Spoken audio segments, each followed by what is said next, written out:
that is this for kids or is this not for kids? Because I believe that anything that you look on the internet is at least 16, at the fucking least 16. I don't think that you just get on the internet and somebody looking for Polly Poof that is going to end up being something that they really don't want to see. I guess that's why they've made the parental guidelines. So it means the parents have to actually control what the kids see. Isn't that kind of odd though? To control what your kids see? Because you got to figure once they're 18, they're going to see everything. They're going to see everything. But anyway, what is it, Wednesday? I think today is Wednesday. Oh, let's look. Let's take a gander. Oh yes, it's the 28th. It's Wednesday, and hopefully you're doing well, people. So I don't even know why I started this. I'm watching Doctor Who right now, the old Doctor Who, and I don't know, I could be wrong, but the original Doctor Who is I don't know. Besides being black and white, it's not really much different than the new Doctor Who. Except for it isn't in black and white. It's actually in color. It looks like right when they started making color TVs, they immediately like, oh my god, color TV. We need to put Doctor Who on that now.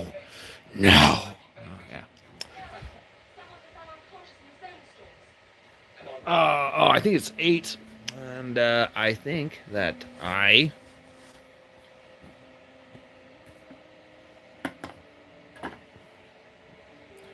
yeah.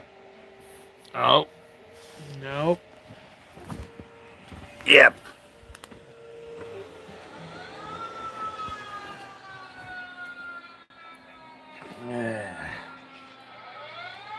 Oh, let's grab this. Yeah.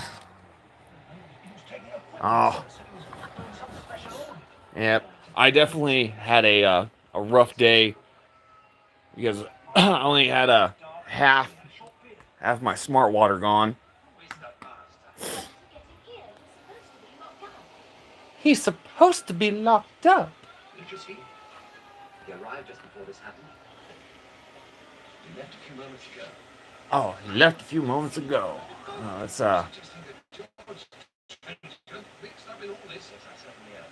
Oh yeah, like I said, a war room.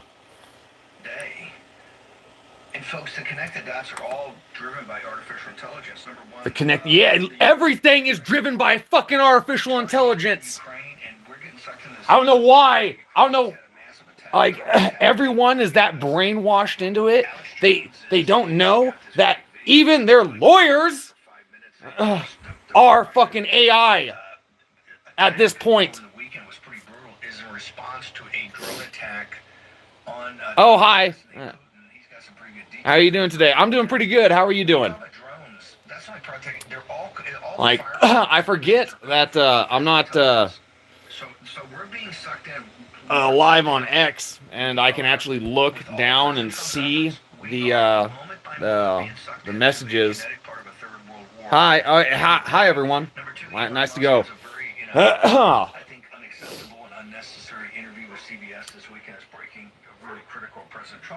Breaking. Yeah, like artificial intelligence isn't one that's going to be waging war here very soon. If that already hasn't clicked in your brain,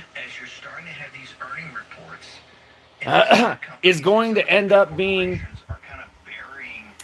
like a country is going to plug in their country and the rest of countries, and then the AI is going to tell that country that your country is going to end up being overtaken, and then they're going to use that as their knowledge or their basis for going to war with anyone else. I foresee this happening. I definitely foresee this happening.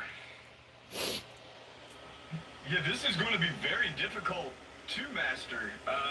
Let's just assume that Let's assume. these technologies Let's remain just as flawed as assume. they are right now.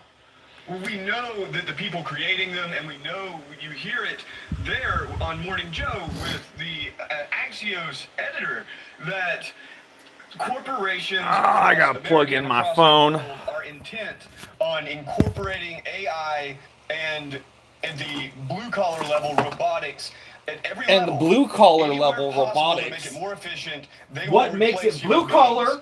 This is being incorporated in education with AI teachers. This is being incorporated in medicine. You have Dr. Oz talking about that physicians who do not consult AI in the near future will be considered negligent. This is being incorporated in the government. You see it with Doge clearing the way for AI to be used to employ or to basically replace government employees or force government employees to use it to become there it is. more productive. Of course, in the military, AI is being heralded as the key to geopolitical power in the future. Yeah. Just imagine if they remain this flawed, then that means basically that looks pretty retarded.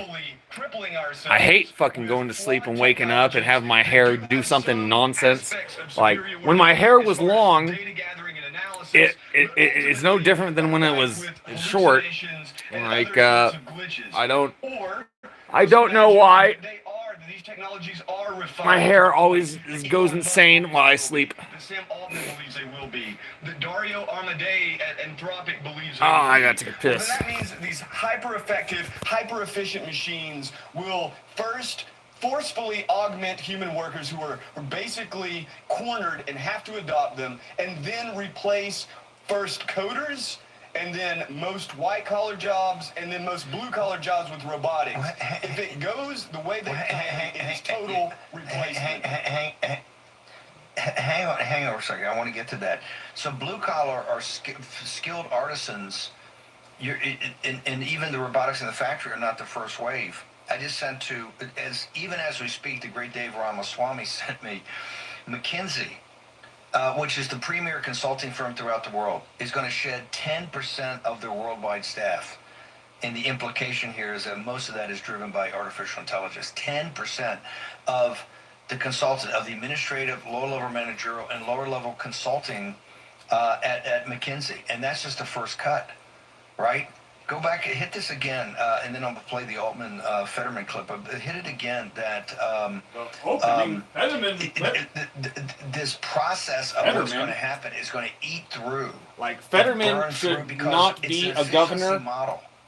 Like, I have no idea if, actually after, because it's been like, what, a year and a half, like, or it'd be, yeah, it's about a year and a half, and it took me to come back from my stroke at least a year. Like, I don't feel that I'm totally recovered from it. Like, I wouldn't become a governor.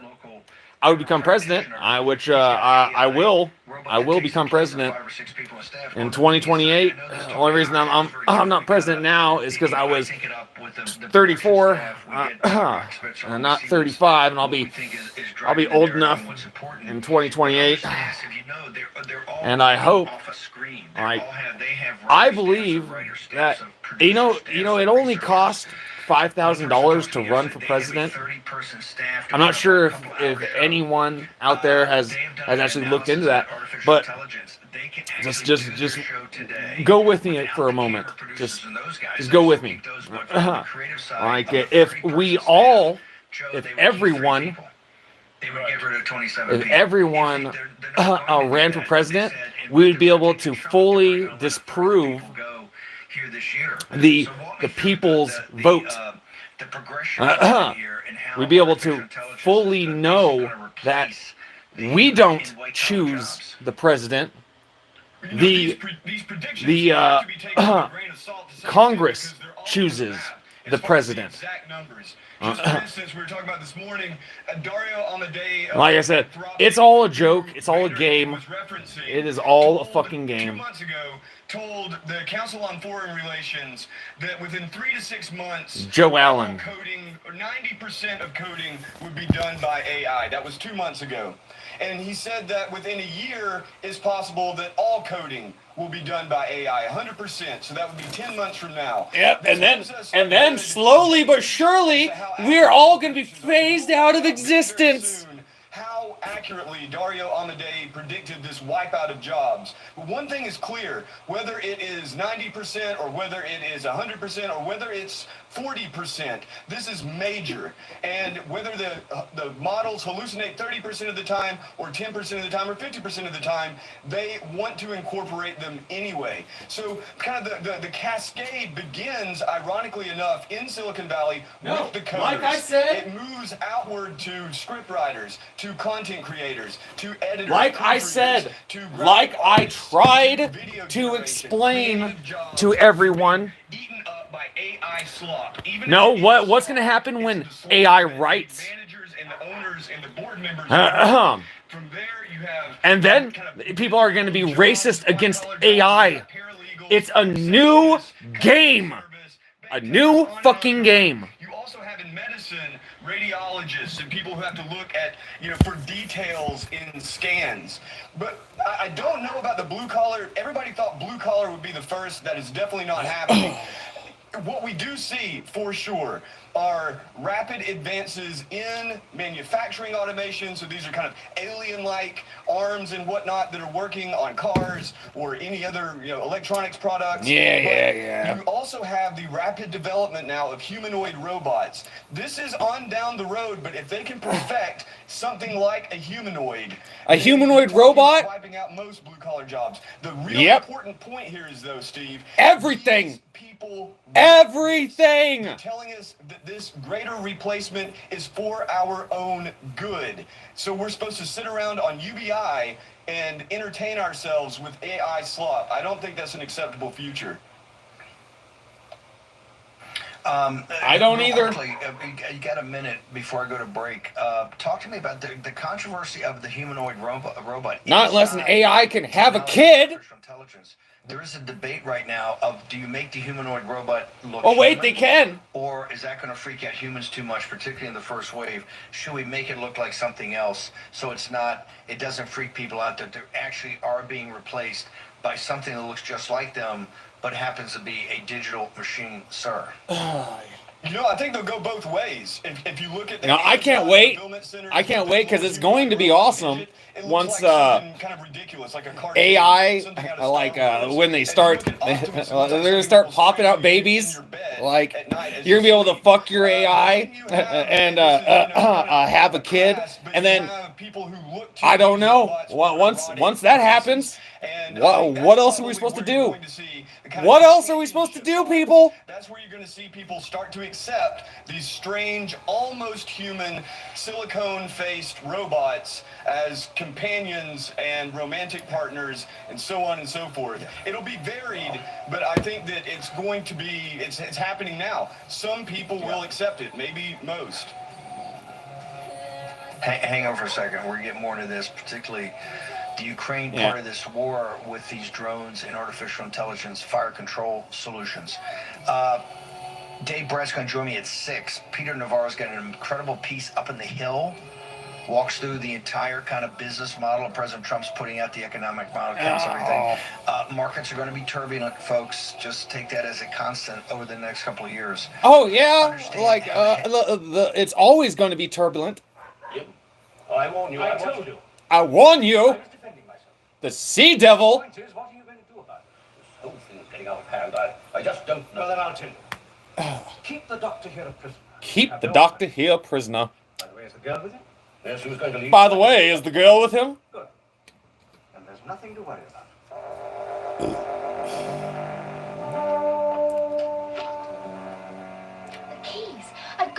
back to the naval base. It's urgent. Sorry, miss. Hold this.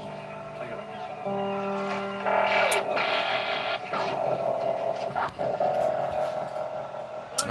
Get after her! Get out here! Yeah. Yes, Have you any quite. idea why Colonel Trenchard is taking orders from the master? It's quite. Oh, the master? Yep, that it's exactly Now what I'm talking to you. what this is.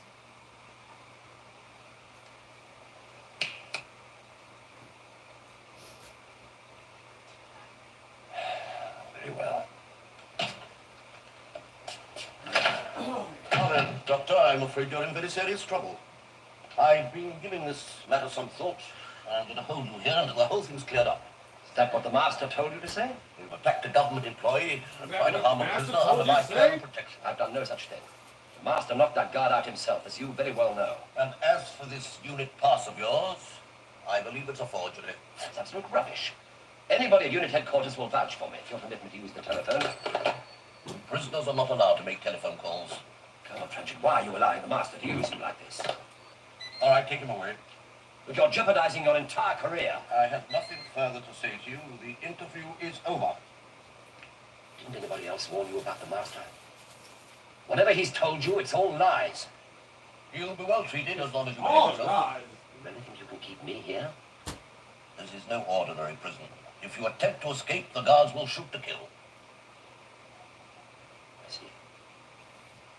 Thank you. Yeah. They don't know nothing.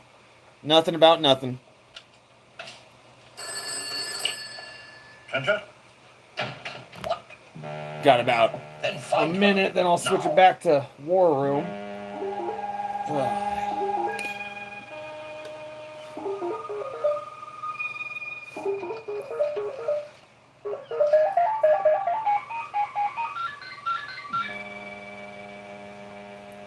I've got him under lock and key. Just a minute. I got him under lock and key. Under lock and key, eh? Yeah. Lock and key, eh? Two. What a fascinating contraption. I asked about the girl. Little mishap on the way back here.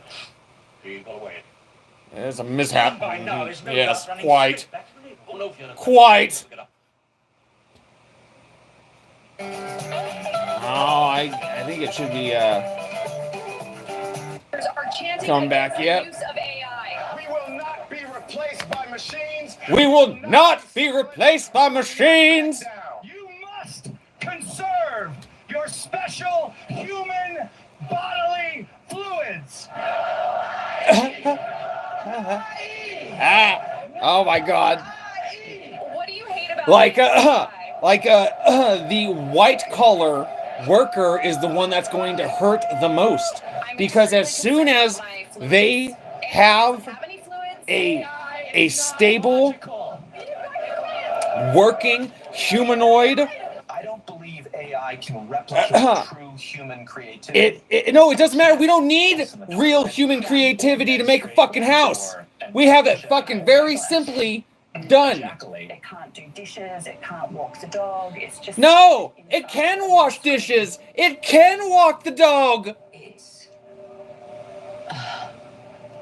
slop. By the way, that's all artificial intelligence right there. I've got Rickards on. So Jim, we've been talking about it. McKinsey just announced they're letting go 10% of their workforce about this really incredible piece by Vanderhay and Mike Allen over at Axios, and it was on Morning Joe this morning about this, quite frankly, a white-collar job apocalypse is coming. I've got you on this morning for geopolitics and all this and how Yep. we're getting sucked in. I can't get a job because I already know. I already know that it is gone. One of the big reasons is It is gone. It is beyond our us poor white people. Your overall assessment. Us poor people out there in the world. We cannot even do this nonsense.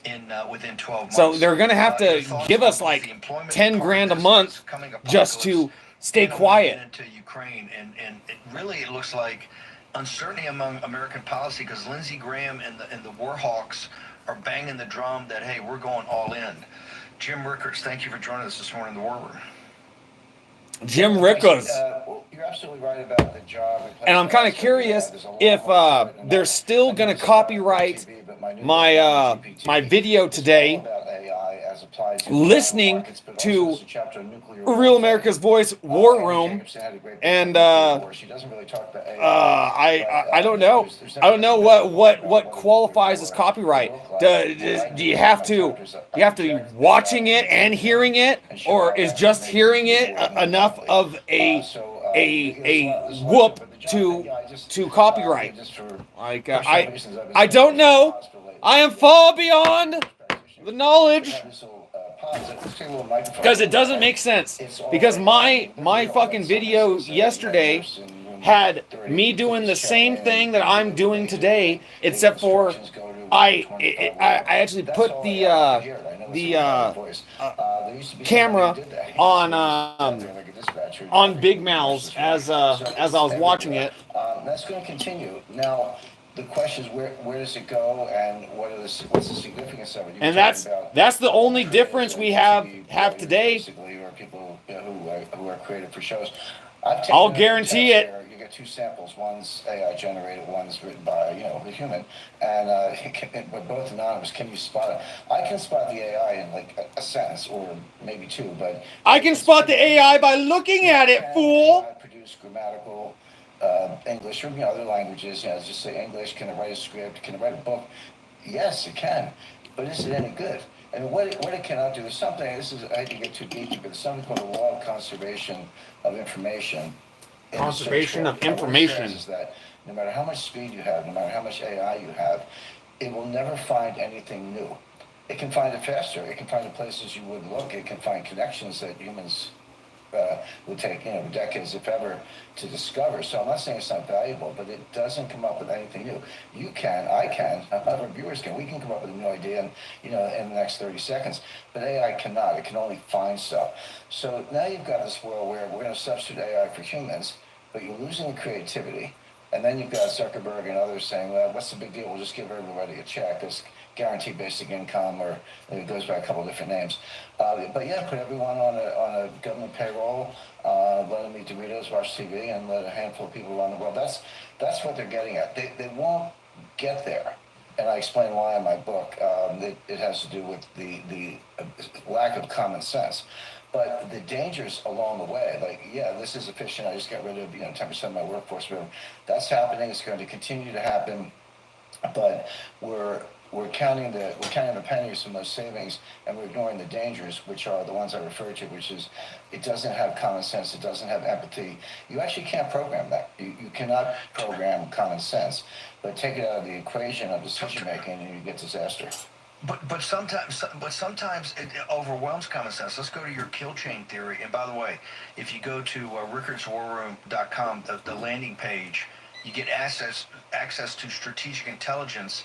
This is a C-suite read. If you want to see what chairman and CEOs, decision makers throughout the world are reading and incorporating everything is written by AI nowadays. War Room, and you got Rickards strategic intelligence. I'm not one of those people that thinks AI is bad and horrible. You read it, you're not going to be sleeping. But on the first I find it very uprooting for our news to actually be discussing this. Right now, they're not fighting for strategic hamlets.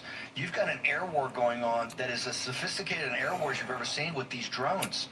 And if you believe Alex Jones, and I do, the response of the Ukrainians is coming, or the Russians that kind of escalate this, is coming off a very sophisticated attack to try to take down. And this is all driven by intelligence. This will not happen unless you had artificial intelligence. Is that leading us into really a shooting war where we're going to be an active participant, Jim Rickards? No, we're going to be active. We already are. We are active participants. Stormer, Merz in Germany, the EU, such as they are, Zelensky himself, warmongers in the U.S., led by Lindsey Graham, but with a lot of support, a lot of other people in it, and candidly, Mike Waltz, who was kind of out as national security advisor, but some of those people were in the White House. That's what they wanted all. Ooh. We're gonna have a ceasefire, and then we're going to send troops in to enforce the ceasefire. Well, Yep. first of all, ceasefire is a fraud. The West has lied about every engagement with Putin. You can't blame Putin for not trusting the West, for not signing up to a ceasefire. Minsk 1 was a lie. Angela Merkel said so. I mean, that's not just my speculation. After the fact, she said, we never intended to abide by that. Minsk 2, same thing. The CIA and MI6 and Victoria Nuland running the coup in 2014. Then Putin takes Crimea. It's like... Then they continue to attack the Russian-speaking population in Ukraine. Putin, same thing in Georgia in 2000. What part of invasion do you not understand? You keep pushing Putin. And by the way, Steve, in the past week, the last couple of days, actually, New York Times and the other kind of deep state outlets were, Russia launches greatest, attack, most drones, most targets, most explosives, etc., on Ukraine. Which is true, by the way. But what they left out was that was in retaliation to a large Ukrainian attack in the days before, deep inside Russia. And just a quick footnote, Merz, powerful, actually, Chancellor of Germany okayed the use of all hail America weapons to strike deeper, basically Moscow, deeper inside Russia. They did try to kill Putin. He was visiting part of the Russian Federation.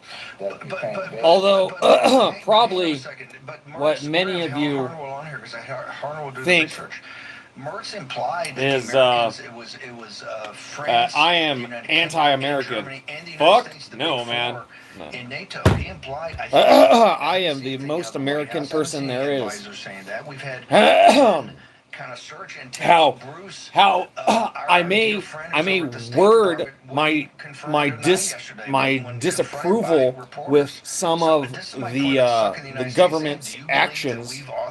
Like, I was born in America. Like, I may be Norwegian. Yes, my family may have come from Norway, but I came and born in America. It wouldn't happen. So, if it's happening, and I believe it is, then the U.S. has green-lighted it. I believe that the Constitution is the only laws that we need. We need to worry about. You're absolutely right about artificial intelligence. Ukraine doesn't have that kind of artificial intelligence. Ukraine doesn't have the satellite surveillance. They don't have the computers. They don't have the targeting ability. That's all. And this has been revealed. I mean, it's not, a surprise. It's all being supplied by the United States, in West Germany, etc. And it's all designed to put pressure on Putin. But I don't know what happened to the Western ability to understand Russia and Putin. They don't. I mean, a couple things about Putin. I'll tell you. He does not bluff. If he says he's doing something, he'll do it. If he says he's going to do something, he'll do it. He does not bluff. This idea that Putin's bluffing, let's call his bluff, that's a short path to World War III. Number two, they're not going to agree to a ceasefire. Why should they? They're winning. The side that's winning doesn't do a ceasefire. They keep going. You want to say, okay, surrender or agree to our terms. Yes. Then you'll get your ceasefire. I just gotta because you say so. show this to you real quick. Oh, the finest of breakfasts. More weapons, trying to suck U.S. troops are already there, and non-uniformed. Finest of breakfasts. Paramilitaries. Breakfast. That's always breakfast. But yeah, breakfasts. They want U.S. breakfasts. Because the minute you kill one American in uniform in Ukraine, now there's no backing down. You do have World War III. I would say we're already there. See, this is a war. We're already in the United States. It's what Biden wanted. It's what Blinken and Jake Sullivan and Victoria Nuland and now Lindsey Graham. It's what they want. They got it. Okay, nice going. But the question for Trump is. But hang on, Jim. You're making my head blow up. President Trump specifically ran. And he's an advocate of peace through strength. As we keep talking about the verticals, his number one vertical that he led with is laying down our guns, our weapons, and getting some sort of at least ceasefires to stop the kinetic part of the Third World War in Ukraine and in Israel, Gaza, in this whole conflict with Persia and in the Red Sea. You skipped over the Persia. What is it that is drawing us inexorably into this war? What is it? The deep state? Is it the arms makers? I mean, Joe Allen will come in here and he'll talk about Palantir and all these, Palmer Luckey's company, all these companies using artificial intelligence and advanced technology. They're selling, unlimited weapons. I mean, Palmer's business plan is saying, hey, I'm creating the gun shop for the world. right? That the Pentagon's underwriting, but also everybody's profiting from. What is inexorably drawing? This is like World War One, where nobody could figure out how we got into this mess until there were hundreds of thousands of people dead, and then the vengeance and the acrimony take over, and you can't stop. We've separated ourselves from that. Are we being sucked in now by the deep state, sir? Yes, and you talking about World War One is well taken. Picked up several like 600-page books on World War One. I can never finish any of them because I'm like, I don't get it. Like, yeah, 20 million people were killed, but why? You can never get to the why. It's a calling. Different. Yeah, a calling. See, Trump could end the war with a phone call. And basically have to. Oh wait till I'm done chewing. So about that because he won the war. You should have thought of that in 2014. It's a calling. When you provoked the war and see, after the coup. So, there is. Yeah, and by the way, on the arms manufacturer, Steve, here's how it works. A grip of people up at the top well, we did. that the way we spent it was recognize giving money to our own arms that at some point there isn't going to be enough space for all of us. So what the people at the top of the pyramid do is they say, all right, we're going to we're gonna have a world war, and we're gonna kill off as many people as we can until we feel that we're back in a stable position, and then we're gonna call off the war. Or we're all gonna come to an agreement, or at that point. That's how we're gonna run it. And that's the only thing that's happening. Fixing the Biden while preserving our benefits, because Congressman Gabe Evans will always protect seniors. See, I gotta turn this Don't off. miss the bliss at your local grocery outlet. We have the brands you love, the deals you can't miss. I'm not for commercials.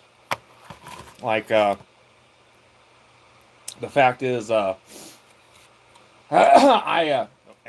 was very taken back and disappointed when I did this. I paid the $3, and like I should have known then. Like $3 is way too cheap. Prime Video thing to take the ads off of the the videos I watched. And then I was watching Tracker, or I think it was Tracker, or and I was watching Tracker or Matlock. It was one of those two. And a commercial popped up, and immediately I was fucking pissed. I was enraged. Like I had just paid for the no ads thing, and I go in and I look at this shit. Like I almost called up fucking Prime Video or whatever number they would give me. It's probably all AI at this point. But it turns out that even the adless videos, they only take the adless videos off certain things, like anything that's on today's, which I'm surprised it didn't do it when I watched Rick and Morty, the newest one. It didn't have commercials actually, but for some reason, Tracker and Maddie still had the commercials. Like I just don't even know. It turns out like they're fucking liars is what they are.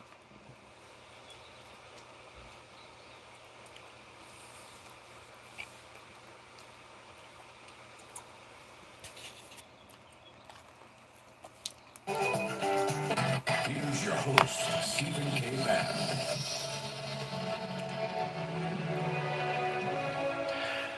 Welcome back. Joe Allen, you have some thoughts about this artificial intelligence and integration into advanced military systems. I think we're being inexorably drawn, and it's part of it's the deep state countering President Trump, what President Trump wants to do. And you can see in this polling in South Carolina with Lindsey Graham, which he's deeply underwater. A big part of this is MAGA that says, no, we do not want to be sucked into any more war, the wars between Israel and Persia or Ukraine and Russia. We don't want to be sucked into this. If we go in at all, we want to make a conscious decision. But right now, we're getting dragged into this thing. Part of the reason, I think, is what Rickard just said. These are not Ukrainian weapons, and they're weapon systems, and they're not Western Europe weapon systems. They're American weapon systems, particularly the artificial intelligence and drone part of it. Joe Allen. Steve, I think back to when the invasion first unfolded, and I was in D.C. with you in the studio, and you said, you asked me, what is the artificial intelligence angle on this? Surely that is going to be the most important part of this war. At the time, it's pretty much all conventional weapons, Javelin missiles and tanks and so on and so forth. That has changed dramatically. And at the beginning of the year of 2023, when they first kind of rolled out ChatGPT at the World Economic Forum, you also had Alex Karp, CEO of Palantir, speaking there at the World Economic Forum, and he talked about how Palantir had donated their software, their target acquisition software, and other systems to Ukraine, and openly said that Ukraine is a kind of laboratory for new military technologies. Since then, Palantir's stock shares have skyrocketed. Their influence on the federal government and their involvement in various federal programs, from healthcare to the military to other sorts of efficiency projects, is clear. You also have, Palantir was co-founded by Peter Thiel, and one of Peter Thiel's proteges, Palmer Luckey, has a company, Anduril. They're also partnering with Ukraine for surveillance. They're working on new models of death drones. And to Luckey's credit, he insists that humans should always be in the loop, but they're creating systems that are capable of autonomous decision-making. Oh my God!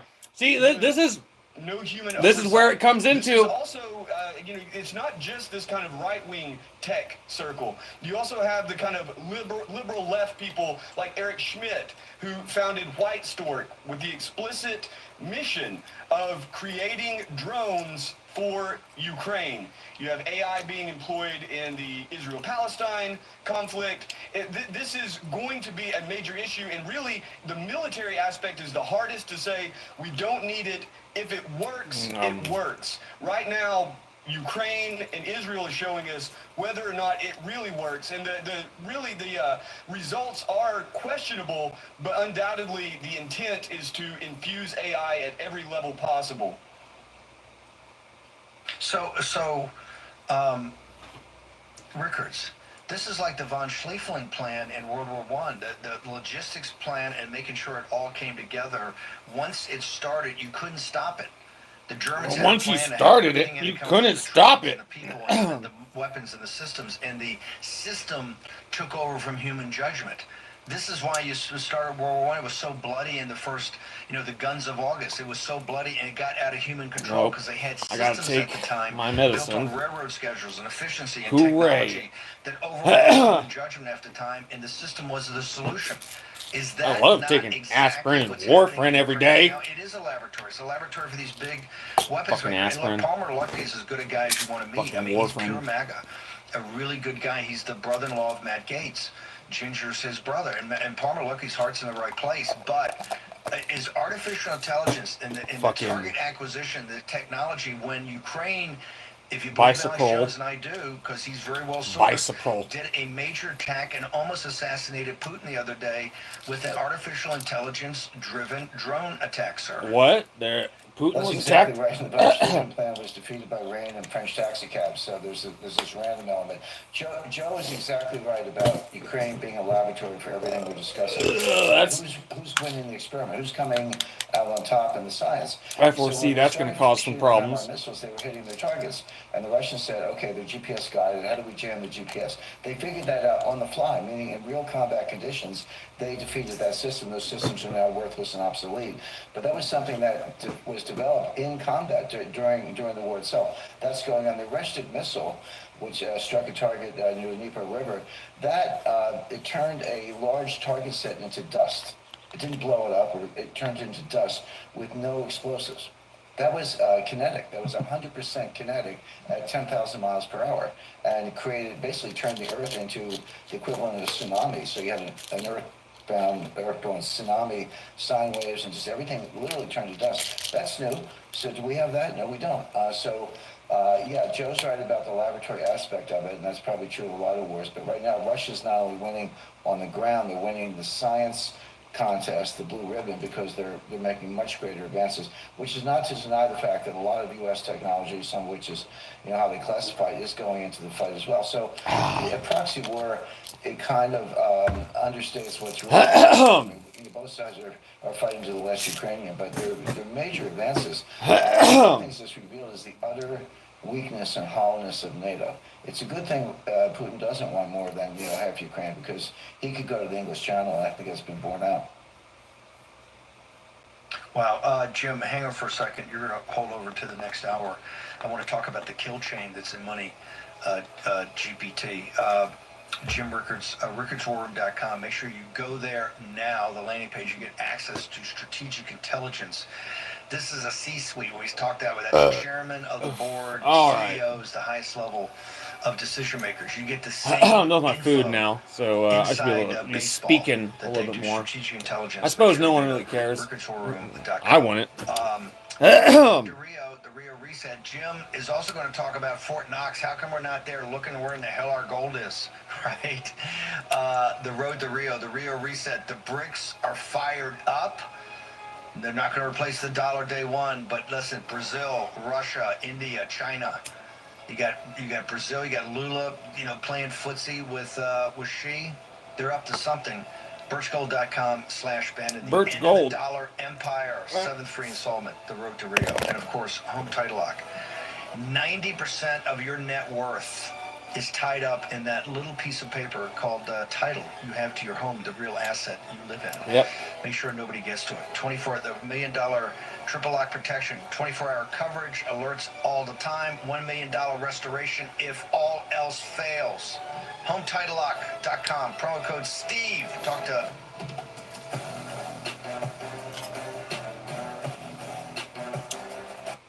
we'll see what Doctor Who.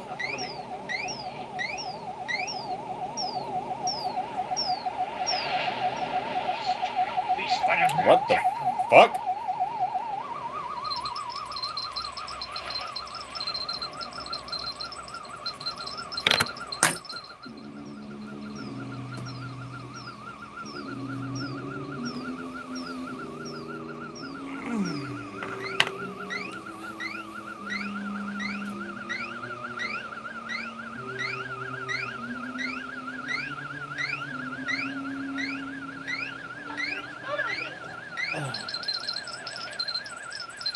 What? Yeah. Relax, Joe, relax.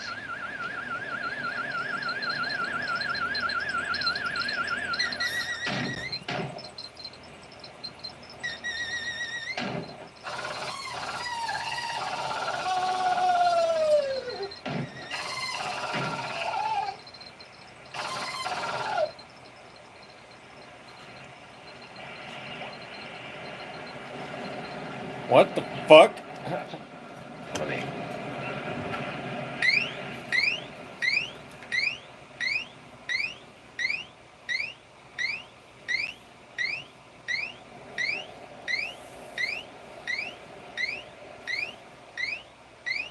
Anything from the sub yet? There's no good, sir. There's nothing. They had instructions to surface over an hour ago. Maybe they found something, sir. Perhaps they're still. Maybe they found something, Haven't so. surfaced by now. There's something stopping them. All right, submiss procedure. Alert Submarine Command will set up a full-scale search right away.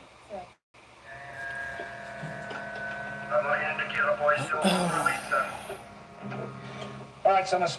Radio Captain Hart, the moment you surface. Tell him we're immobilized on the seabed by some unknown force and intruders have broken through the hull. Aye, aye, sir. Detector RT. Yes, sir. All right, carry on. Good luck. Something's happening to this door, sir. It's getting hot. Right, small arms, number one. Aye, sir. Forward hatch is jammed, sir. All right, Summers. Johnson here. Penny on, sir, here.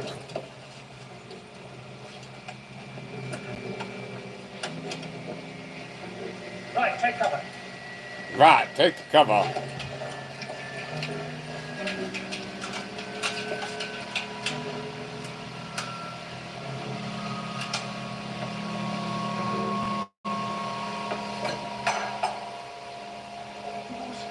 right, number one.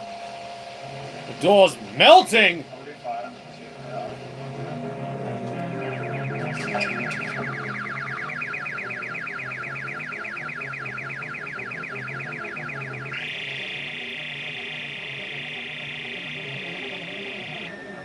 I just can't take it in. It's all too much for me. Trenchard, you really must be more calm. We're all about artificial intelligence, the battlefield, what's happening, and sucking us in inexorably into this war between Russia and Ukraine, or Russia and some of the European powers. We also have the great Kurt Mills from American Conservative. We're going to get his perspective on all of it, and particularly the Persian part of this. So you gave a speech, and for people in the war room, it was classic POSO. But there must be a lot of people not listening to the war room because your speech in Poland, brother, is going mega viral. What did you say? Mega viral. People that are maybe not familiar with Jack Posobiec, What the all of a sudden fuck? saying, wow, what this guy's saying, sir. Well, Steve, thanks so much for having me on. And the speech, you know, the War Room audience will come as no surprise that I gave in Poland yesterday. Was really just a speech about borders, language, culture, and faith. And in Poland, just like all over here in Eastern Europe, Hungary as well, this is what the fight's all about. But it's actually the same fight that we have in the United States. And people will say, well, how can you go to Poland? How can you go to these other places? And I say, well, wait a minute, because we're all facing the same thing. The creeping godless atheism that is globalism. And it's about all nations and all people having the right to self-determination, as opposed to the transnational cult of Davos, the transnational cult that's run out of Brussels, the late Keir Starmer, or excuse me, the late Klaus. I've got Klaus a Schwab, still with us, unfortunately, a weird idea. Bit longer, though he's trying to sound a few different notes. If everyone, all this one was the people, because for a lot of people, they we could try. Personally, it was an emotional speech for me because where we try out. How about Poland everywhere is the same laws as America, and try that for a year. In Poland, right near Lejaysk, which is very, very close, by the way, to the Ukrainian border. And so for me, returning to the land of my ancestors, the land of my forefathers, the land of my heritage for the first time to give a speech and talk about these very same things was extremely personal, extremely important. So 80 years after this cataclysmic of war, that was dead center in the middle of the most bloody century in mankind's history, the New Dark Age, from August 1914 until really November of 1989 with the fall of the Berlin Wall and Tiananmen Square and all that. Right now, you've got another war that's actually bloodier than the beginning of the Second World War, and it's getting nastier. Part of that's driven by, and it seems like, with all of your sitting there and going, hey, we had the same fight, and we got to realize this godless atheism inside the American government, inside the American power structure of Wall Street, the corporations, the oligarchs, they all want it, and we're being inexorably pulled in with the greatest single leader we've had since I think Abraham Lincoln, and I'm including FDR and Ronald Reagan in that. You have a man that's adamantly opposed to getting sucked into here. He is adamant about he's going to bring peace and attempting to bring peace over the last 72 hours, because of drones and artificial intelligence and bad intentions, we're getting sucked in more and more to this war. And Poland will be sucked into the vortex of this more than any nation on earth, sir. Well, sir, Steve, Poland has already been involved in this and sucked in so many ways. Poland taking millions and millions of Ukrainian refugees. By the way, Poland not taking in the economic refugees from the Middle East that have been trying to come in, but instead taking the actual war refugees that are fleeing this conflict from Ukraine that have come in, and groups like Caritas and others that I've been supporting along the way have done a great job. That's a Catholic group that's in there in Poland that focuses just on war refugees, has done incredible work to help them. See, Poland also facing huge economic inflation issues, similar to what we heard in 2024 because of their involvement in the war. And that town Rzeszów where we were, that's the key military transportation hub for all the NATO equipment, comes down into southern Poland in that city of Rzeszów. They ride it on the train right past my family's village, and then it goes into Lviv, and then from there on down to the front line, or the munitions go out and are dispersed, as well as, by the way, as we're now hearing, these Taurus missiles, these long-range missiles, they're all coming through with this entry point as well. And of course, you've got Merz, the German chancellor, saying, well, we're giving Zelensky this authority to strike deeper and deeper into Russia. Of course, Moscow saw drone strikes last night. And so the question is, and you hear Merz trying to trap Trump on this. He said, we got sign off from the United States of America. I don't remember hearing President Trump say anything about that. I follow his Truth Social. I've heard him. I go to the White House all the time. I've never heard anything about President Trump saying we authorize this. But Chancellor Merz seems to think that it is. But Steve, what's really going on with this escalation is, I think, from both sides, the Russians and the Ukrainians, they've been offered this ceasefire deal by President Trump. They did do the prisoner swap over the weekend, but it sounds like it is a resounding thanks but no thanks in terms of the ceasefire. These guys want to slug this thing out. They were attacked. Ukraine attacked Moscow with, I think, 300 drones last night in a coordinated attack. Rickards, let me get you back in here. They attacked Moscow? I'm with Toso, and I don't think I'm too naive, but you're saying we are naive. So we're backing Ukraine, right?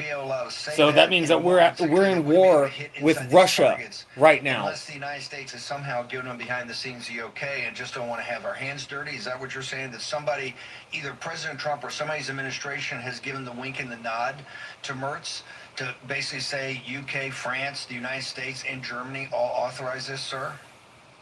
That's exactly right. And in addition to the green light, and whether it was a wink and a nod or something secret, it doesn't matter. They got the green light. But beyond that, the Germans couldn't do it. The Ukrainians and the Germans couldn't do it without U.S. intelligence targeting, surveillance, analytics, etc. So the U.S. is supporting, whether it's implicit or explicit, leave that to the historians. But the U.S. has green lighted this. There's no question about it. By the way, people don't understand, the armchair generals don't understand how restrained Russia has been through this entire special military operation. Maybe 1 million Ukrainians dead. It's a war, and it's a bloody war. It's a highly lethal war. But Russia could it hasn't even gotten started yet. 24 hours. Get rid of Zelensky, basically level the entire city. Why haven't they? Well, because they would like to win on their terms, and the Russian way of war is very slow.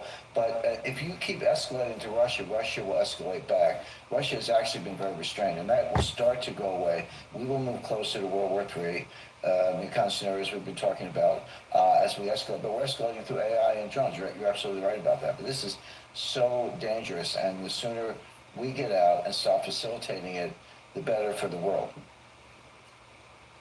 But you're saying, and President Trump has said, hey, we're going to wash our hands of it. But liberal media or mainstream media doesn't matter. Say, Bannon's got Kurt Mills on. He's got Jim Rickards on. These guys are apologists for the Russians. Mills and the American conservative have never seen an enemy the United States has. So what is your counter hey, Rickards is lost the plot here, and he's just a mouthpiece and stooge for a dictator like Putin, who has just ground this country into nothing. And he's basically telling President Trump, just agree to whatever Putin wants, and let's walk away and get out of there, sir.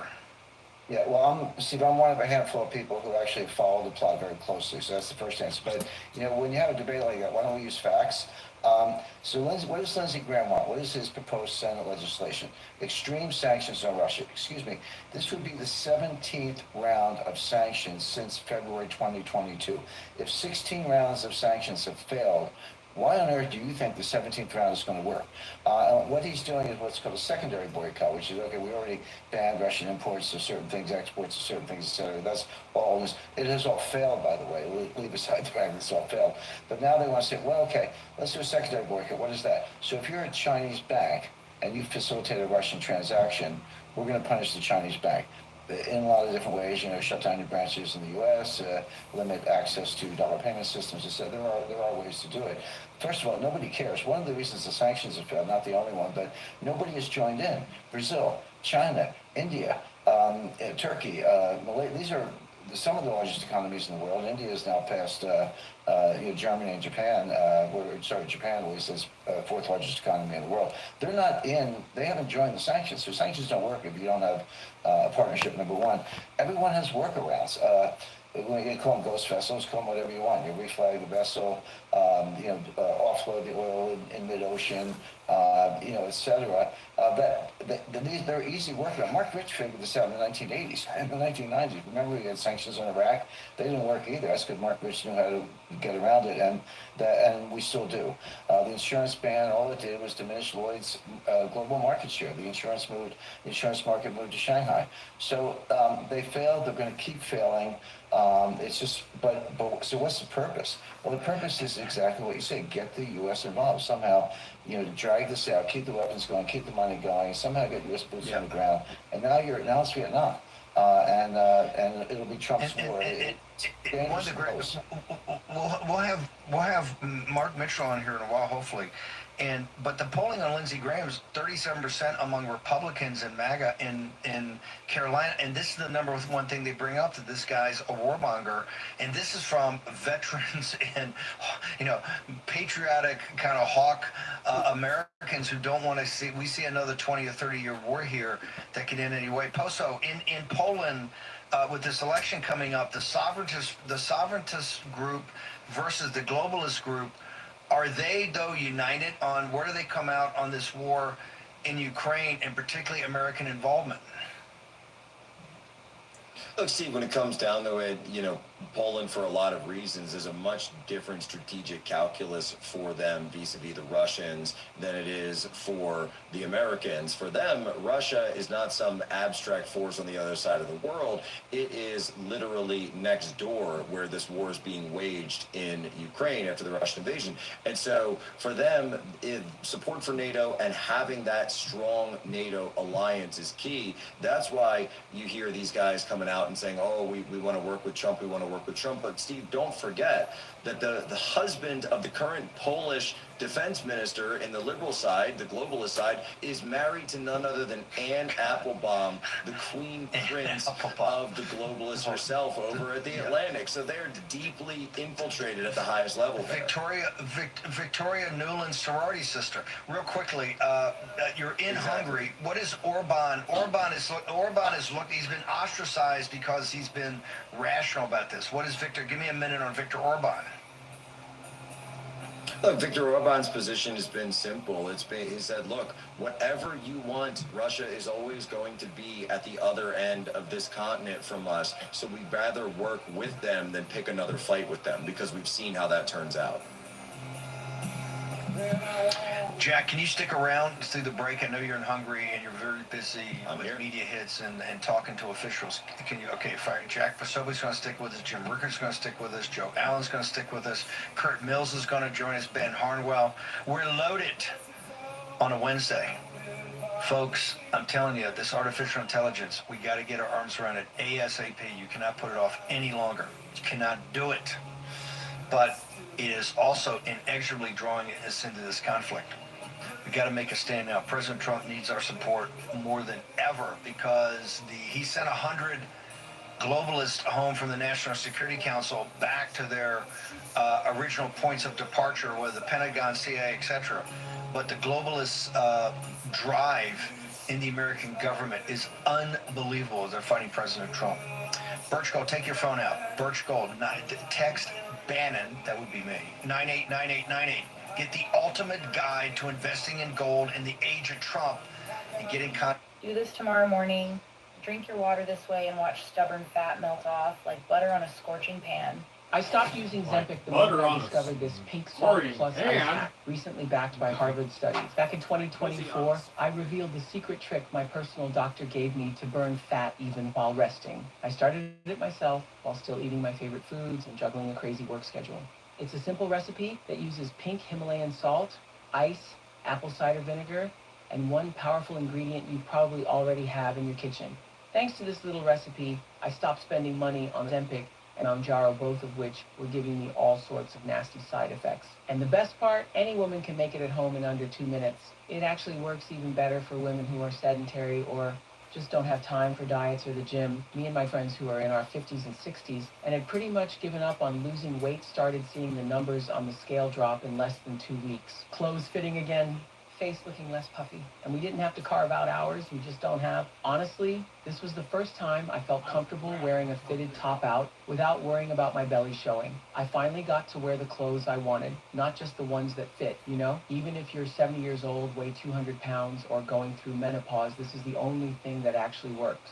Because Harvard studies say it targets the real cause of weight gain. Let's be real. Strict diets, fasting, and expensive injection pens would make any busy woman want to give up in a week, but not with this little trick. It sounds too good to be true, but it's not. And I say that with full responsibility for what I'm sharing here. No pills, no crazy diets, no hours on the treadmill. Why? Because this simple ritual goes straight to the root of the issue. It turns off your body's fat-storing mode. I'm dropping the link to the free presentation that shows exactly how to do it using pink salt and 2 ingredients you already have at home. Big industry doesn't want this spreading. They've tried to take this content down. Interviews were deleted. Experts were silenced. Events canceled. Why? Because this hack is natural, cheap, and it works, and I'm living proof. Click the link below to get the full pink salt recipe plus the other 2 ingredients you already have in your kitchen. Watch it before it disappears again, just like it did 2 hours ago. And then thank me when you slip on that tight dress and finally love what you see in the mirror. Hey, Dr. Phil here, bringing you the best of my daytime series. Did somebody slip up and write stupid on my forehead? I'm Batman. There is no Batman. It's a cartoon character. Right here on the Dr. Phil Roku Fast Channel. We're in the fight business. All kinds of fighting goes on here. Give that kid a contract! There's no off-season in the UFC. The sickness is real.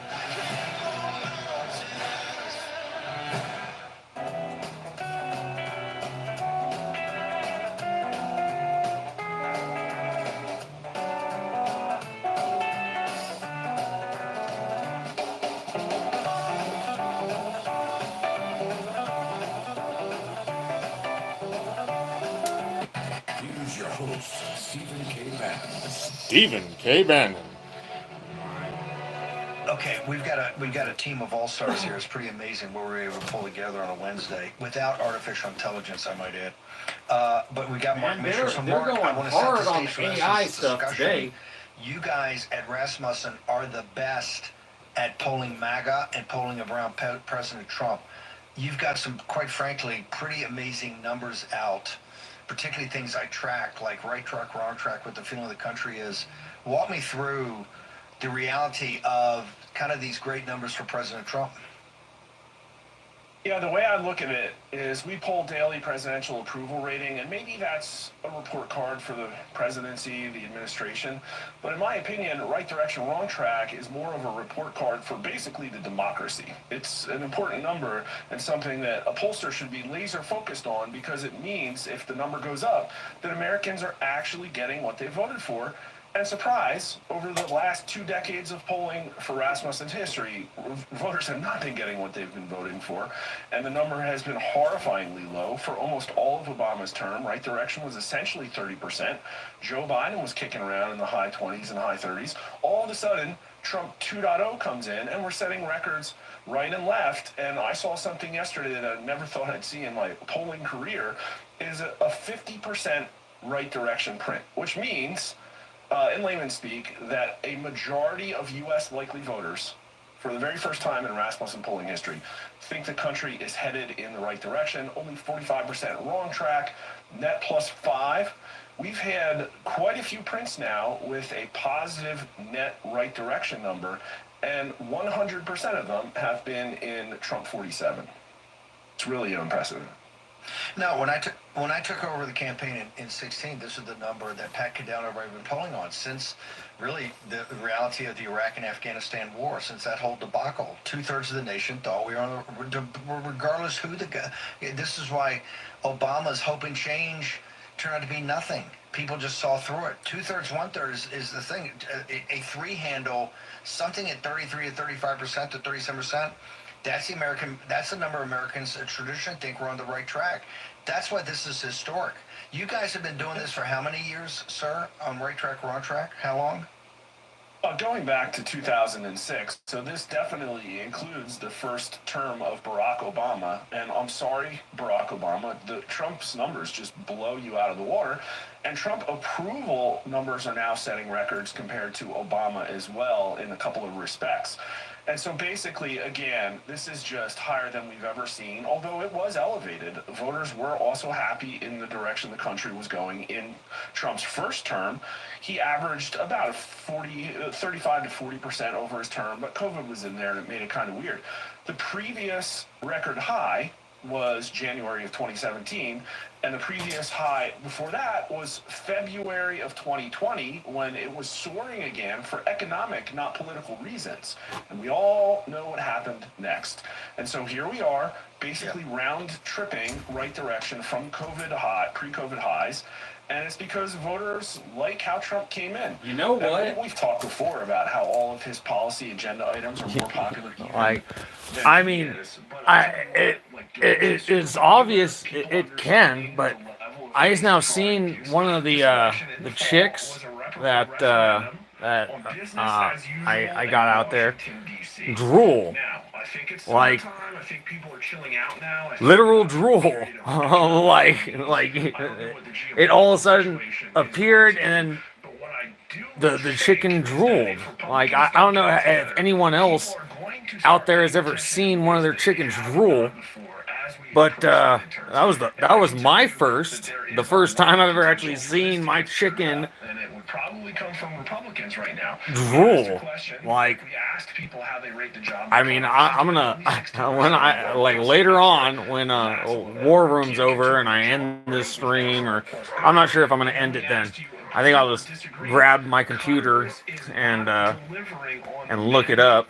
I mean, that was crazy. I like that. I did. So that's pretty profound. And again, a lot's been happening. People are generally happy with the stuff they're seeing out of the Trump administration. But as far as like you and I both know, a lot of it's been promises and executive orders, and Congress is, in my opinion, outward view, not breaking a sweat here. I know you got to bounce, but I just want to go back. I know what this audience voted for and what I voted for, and some of my panelists voted for, and I'm always putting up, hey, this is what I voted for, going after our. What is it that the American people, more than the MAGA, right? More than the MAGA. People saying that now have over 50% of us saying that the British are a country saying that it's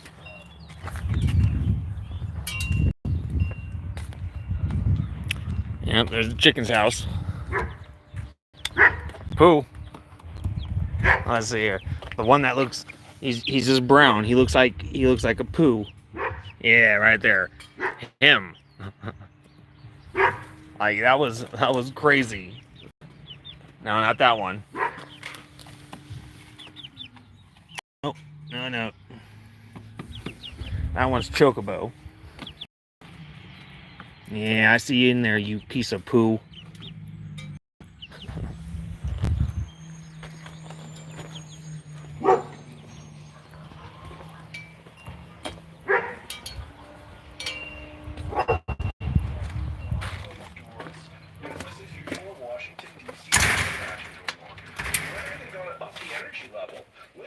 When are they gonna up the energy level? Could it get to over 9,000? It's over 9,000. Why is that not on the table right now? Why are we not having the Senate, forcing the Senate to filibuster legislation for things like election integrity that should be one page, easy wins because 90% of the country supports it? Why are we not doing that? Make them talk around the clock to defend why we're not going to fix our elections. People are talking about Epstein on Twitter, and we asked how important is it that they release Epstein documents. 35% say very important. I think it was like 67% say at least some important. But we asked how important is it for the Trump administration to release proof of election fraud. 47% very important, and it's in the 70s at least somewhat. So that issue, in my opinion, isn't really even being talked about, and it was, as we've talked about many times, a key issue for 2024. As we've talked about many times. So institutional trust, I want to hammer that, is the problem over and over again, that if we slip back into just DC BS, it's going to crumble. And already we had our first generic ballot of the cycle last week, Democrat +1. Democrats have not been up in a generic ballot for Rasmussen in like 2 or 3 years now. And so for the Democrats to take a lead, for Republicans to slide, I can only assume that it's a reaction to what people are seeing going on right now. People voted Trump in. They had to vote Republicans in, like, by proxy. But I think that there's a huge opportunity for Republicans to lose this support. And the party is still the party. We all know it. Donald Trump is really good. He's got a grassroots army that helps Donald Trump get elected. Haven't yet seen it get your bog standard Republican elected. Where do people go for all this amazing insight and reportage and analysis, sir? I love Twitter. I'm on there all day, at Honest Pollster. The handle is available. And we got this. Oh, yeah, it's the final marinade, or this marinade. Then I'll be done with this marinade and have to make another.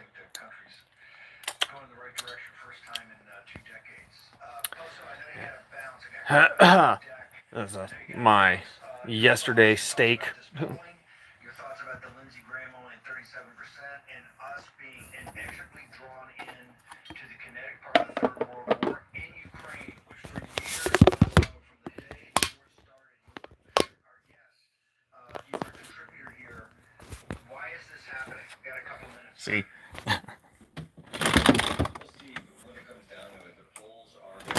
That lid is going to be sold for auction one day.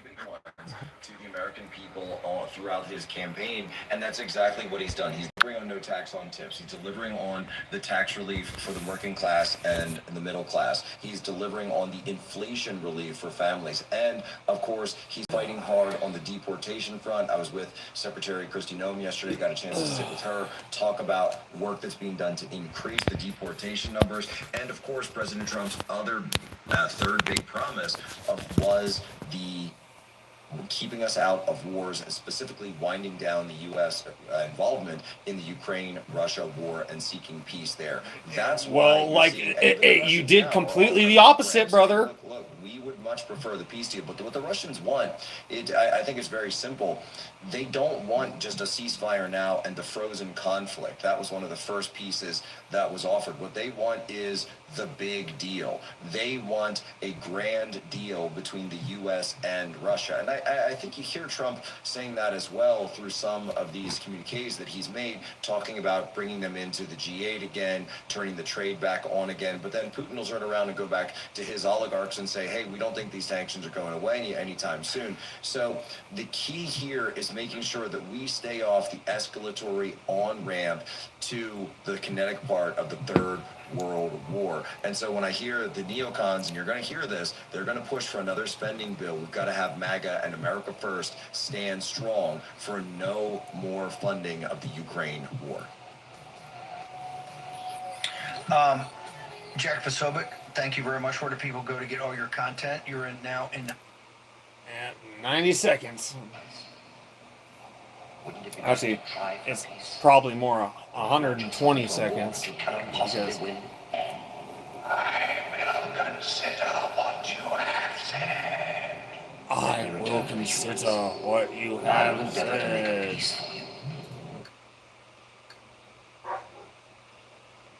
Doctor is your deadly enemy. The Sea Devil. Captain Hart, there's only one way to deal with this problem. You have to Dateline. Ooh, Blue Bloods. Don't pass me the sugar, my dear. House on the prairie. That area, there's a chance that some of the crew may Like, still be alive. it's- And what about the doctor? He may still be alive down there too. Yes. Well, this is war, my dear. It's, and war calls for sacrifice. Any chance of any It's more fun. peace, my dear? Yes, sir. To watch the normal TV. The normal TV. God damn. Happened? Brigadier Lethbridge Stewart blew the whole line. Maybe, but I bet he Because didn't do it by there's risking the lives several of his own men. Well, that's TVs. maybe, but our line is quite clear. Immediate But, retaliation with everything that we've got. I'm sorry, sir. I don't Whatever the internet material, Captain says Hart. The orders is have normal already been TV. given. Ships are converging on this area from ports all over England. At least for in America. And you probably killed the doctor. I don't know. I wonder if I if I got the internet. Murder? I mean, and tried to watch this anyplace else, if it would still be the same TV. We've been blinded. Oh, they're both on commercials now.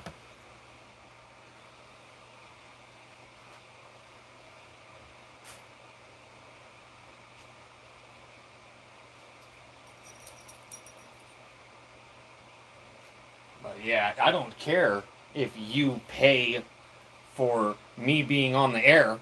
I fucking hate commercials. There's only one thing I hate more than commercials, and that is peas.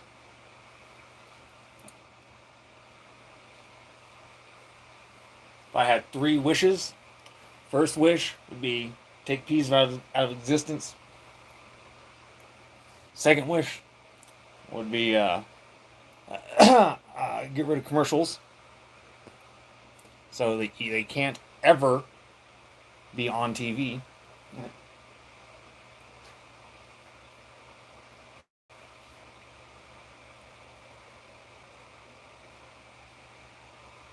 And my third wish is I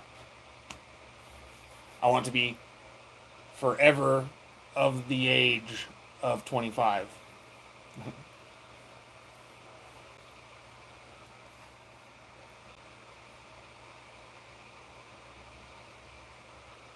I wish to be 25 again. A perfectly healed 25-year-old.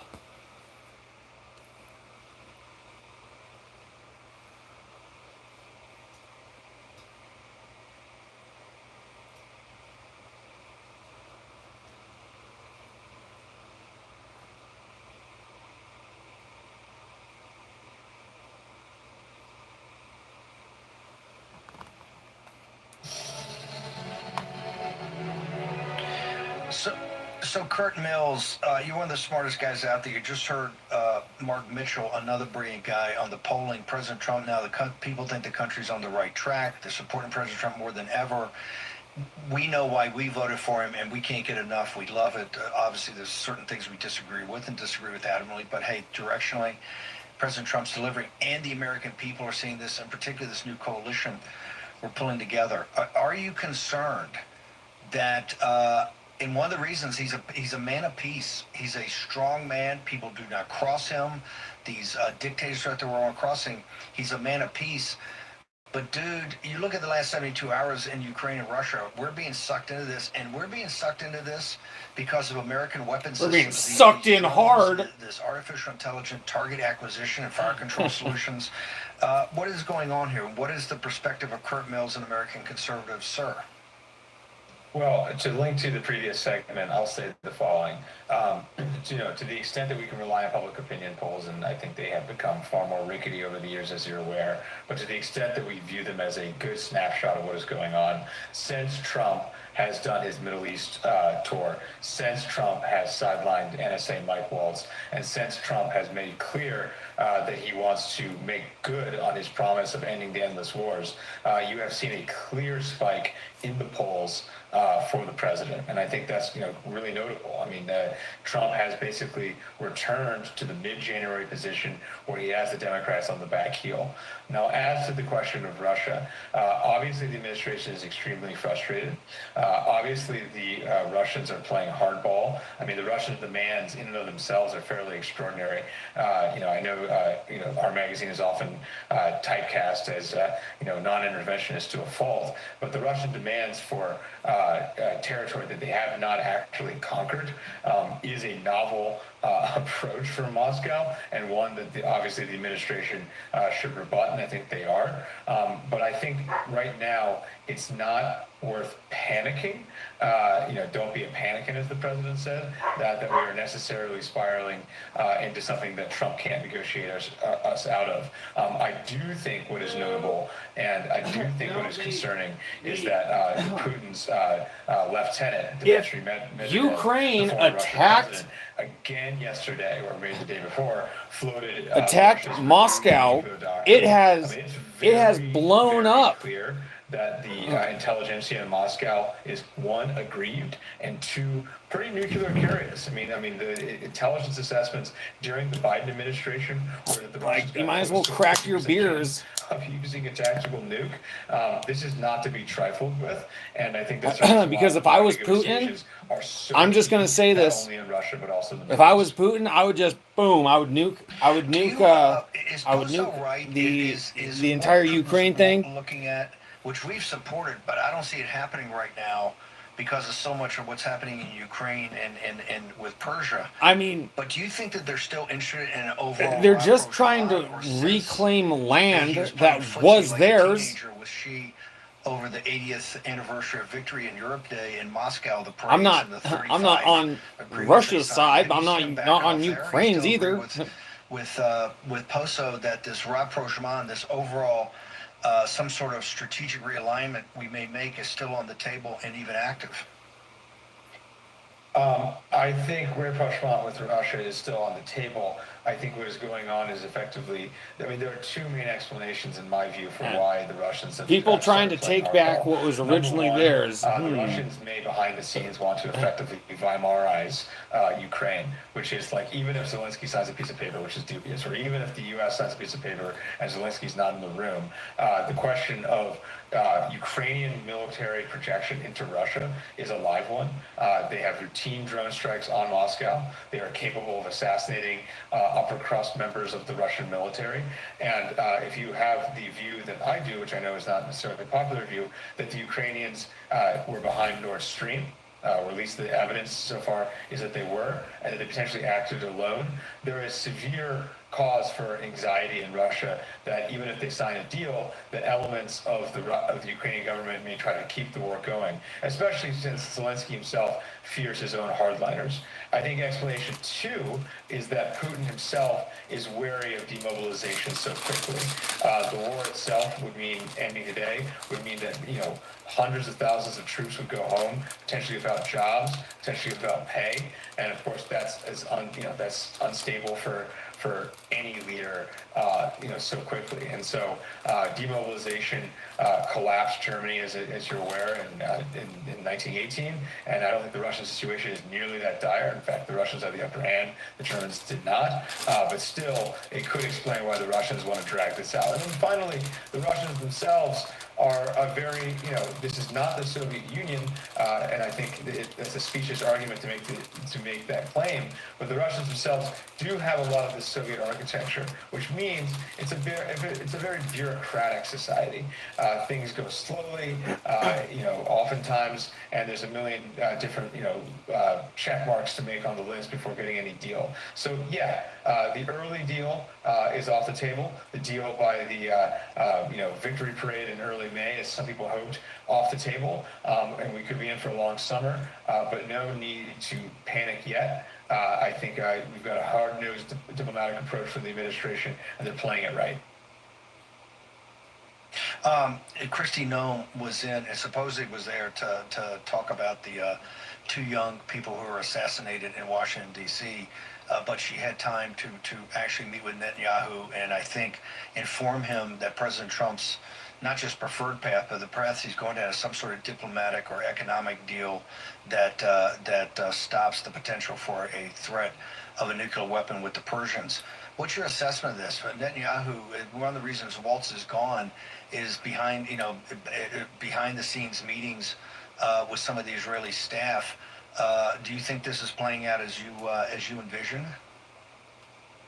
Well, I'm not sure anybody had Kristi Noem, all due respect to the secretary, as Trump's bad cop on their play sheet, but that appears to be what happened. I mean, Huckabee embraced her when she came, and then per all reportings, and look, whatever you think of Israel, the Israeli press is quite good. And the Israeli press has basically reported that she delivered a tough message, which is back off. The president wants to negotiate with Iran. We're very committed to having a ceasefire in Gaza. And again, as reported again in the Times this morning, the White House is pushing back ferociously on the idea that the Israelis might do a unilateral strike on the Iranians. So Noem was clearly, and I think you had the clip in the previous segment, clearly messaging in this direction.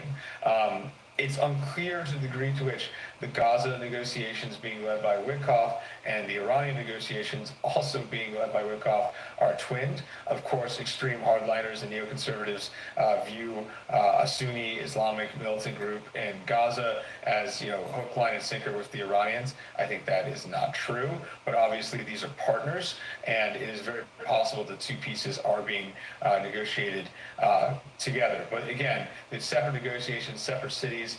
The Hamas negotiations are in Doha. The Iranian negotiations are in Muscat and Rome.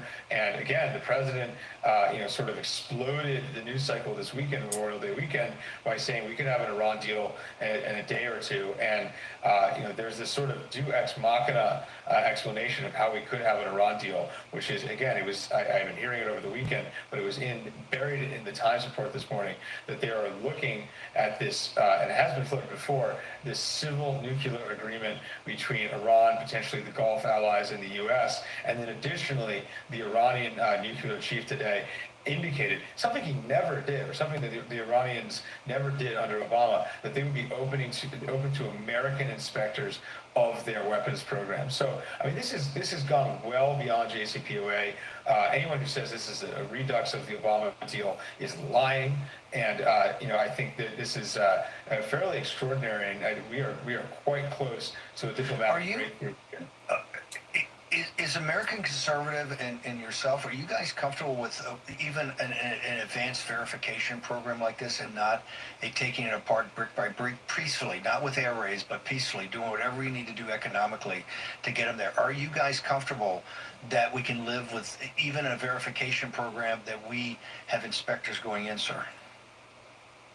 I think we are. If the Iranians called up the United States yesterday and said we want to unilaterally disarm, we want to get rid of all our stuff, I think we should accept that deal. But they're not going to do it. The reality is zero enrichment of any sort, of having no nuclear program whatsoever, is they're almost certainly going to walk away from the deal. And if they sign it, they're just going to be lying. So it's not really a deal worth pursuing. But a civil enrichment compendium or corridor with the Gulf states, with the U.S. inspections, I think is quite acceptable. And, it's very important, and I don't want to be a broken record on this, but it's very important not to repeat the mistakes of Iraq. Iraq had weapons inspectors. They found no weapons, and they turned out there weren't any weapons. And sometimes in these tough countries and tough parts of the world, a lot of times the hardliners just need to signal for their own security and for their own sort of self-belief, but they don't actually have the weapons. It's hard to conceal these things. We don't know everything about Iran, but they're under constant surveillance. They know the Israelis, as disclosed by WikiLeaks by the late Colin Powell. We know the Israelis have 200 plus nuclear weapons, and they're all trained on Tehran. The deck is stacked against them. We don't need to make an unforced error here. Kurt, what is your social media, and how do people get over to the great magazine that you helm? And now that our own Catherine O'Neill is on your board, it makes it even stronger. Where do people go? Thanks. It's www.theamericanconservative.com. We have been founded and running out of Washington, D.C. since 2002, when we were founded against the Iraq War by conservatives and friends. And then my own channel is at Kurt Mills, CurtMills on X, Twitter. Pretty active. Thank you. And I want to have you back in the next couple of days. We'll get your schedule freed up to come back, and I want to discuss this more in Russia more with you. You got fascinating. The Kurt Mills, Tucker Carlson School of National Security, I call it. Kurt, brilliant young man. Jim Rickards, you've heard a lot this morning. What are your thoughts? You heard a lot this morning. It's like a direct connection between two separate things you've been discussing. One is the BRICS Summit Conference is coming up in Rio de Janeiro very shortly, so that's a big deal in and of itself. There's not going to be a new BRICS currency. I remind people that the BRICS already have a global currency. It's called gold. You can settle transactions in gold, and they do. It's non-digital. You can move it around. You can't interdict it, etc. So they're already there. They're working on payment systems. And the war in Ukraine, which we talked about, and one of Lindsey Graham's sanctions, but also something Zelensky talked about the other day. They want to take the $300 billion of U.S. Treasury securities lawfully bought by Russia that are in, about 200 billion of them in Euroclear, the rest are scattered on various bank custodians, and use that to fund the war. And Zelensky said the other day, hey, because Trump, probably the House of Representatives will not approve, I don't expect they will approve new funding for the war in Ukraine, but Zelensky says no problem, just take the $300 billion of Russian assets and use that to pay for all the weapon systems. So what's the connection between those two things?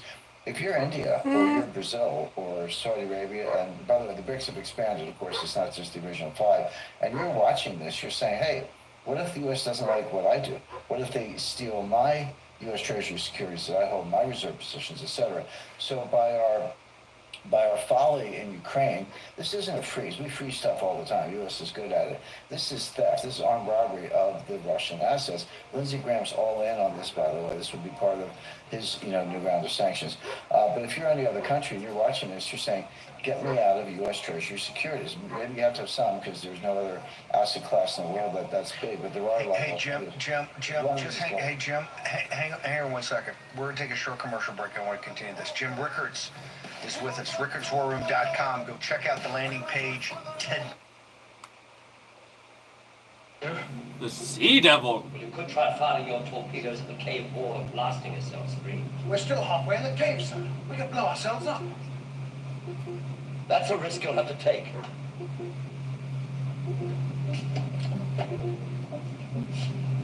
Forins, this is the captain. Load all bow tubes, open 1 and 2 bow caps.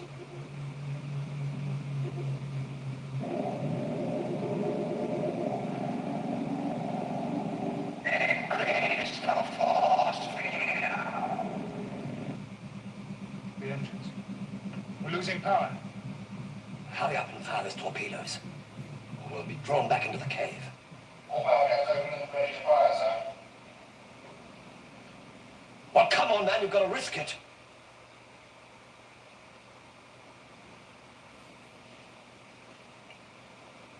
Stand by bow salvo. Standing by, sir. Fire 1. Fire 2.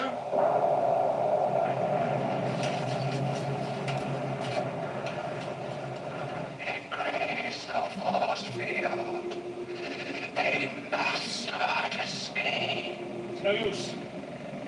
We're already too late. Any damage for it, Chief? No damage at all, sir. Thank you. All right, stand by to surface, number one. Aye, sir. We're going home.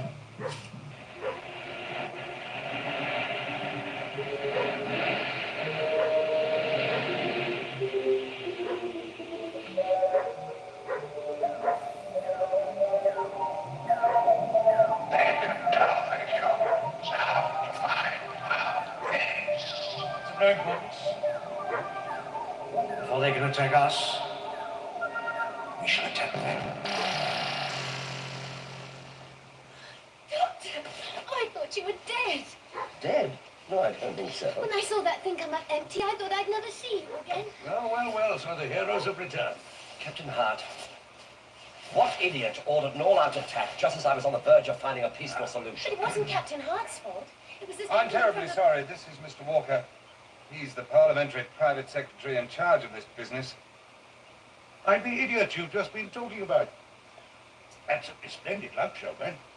You ordered the attack. Oh, what is that? Did you give any thought at all, sir, as to what you were doing? Our duty is to destroy the Queen's enemies. Don't you know your national anthem? Confound their politics, frustrate their navy strength. That serves an extremely insular point of view. At the precise moment of the attack, I was negotiating a peace. Peace? What, when they've been attacking our shipping and heaven alone knows what? I think you've got it all wrong. Seek and destroy. That's what you chaps say, isn't it? But the point, Mr. Parliamentary Private Secretary, is that you have not destroyed. You have just made them angry. Very, very angry. Very, very angry.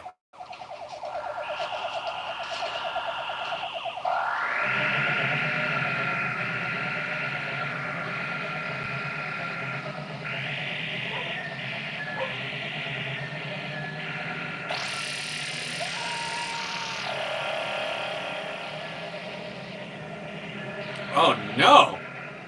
Fishman!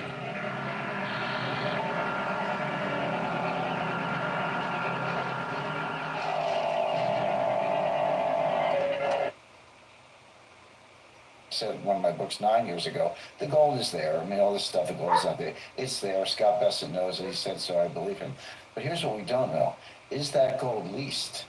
And that's a paper transaction, but 1 ton of leased gold can support 100 tons of paper gold transactions, and you're vulnerable to a run on the bank. And by the way, if gold's not a monetary asset, why does the United States have 8,133 tons of it? So the reason they canceled that visit, in my view, is that they just don't want, the gold is there. They just don't want to call attention to it because it prompts a lot of other questions about the role of gold. But yeah, thank you. We have a landing page. It's rickerswarroom.com.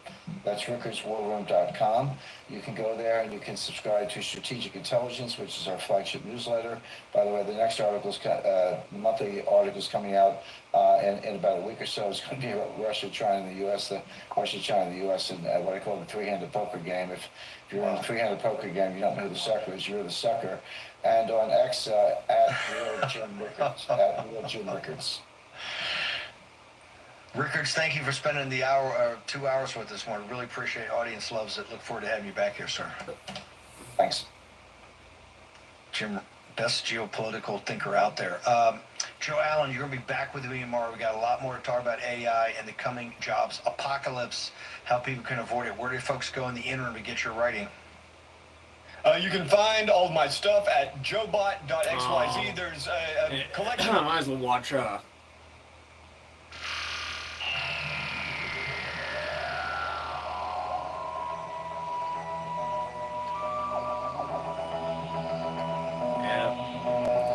guess today's gonna be an old Doctor Who day.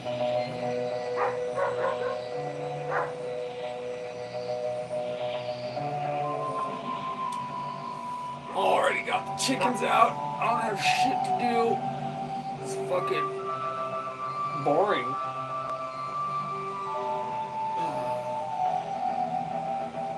I guess I lied. I gotta go out a little bit later. That's for future Nick to worry about.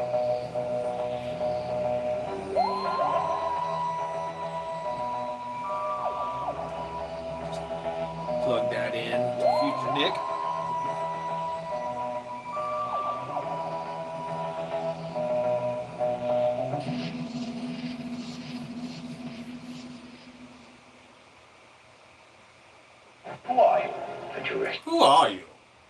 Yeah, what commercials could they have on the Doctor Who network? Like for Doctor Who?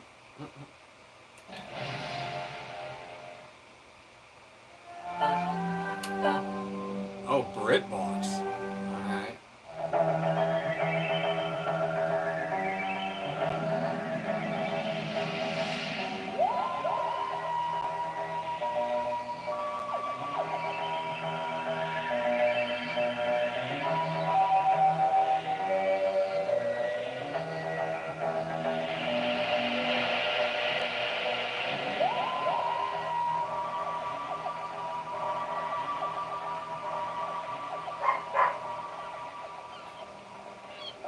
Doctor, do you think you're doing the right thing?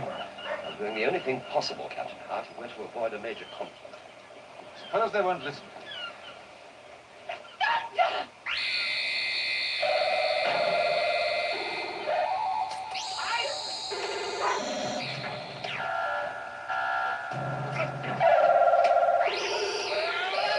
Damn, the Doctor was more hardcore. Get these two out of here.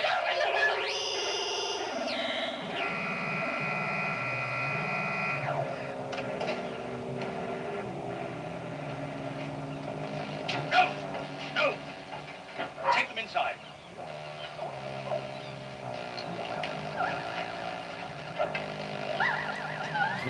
He's straight fucking.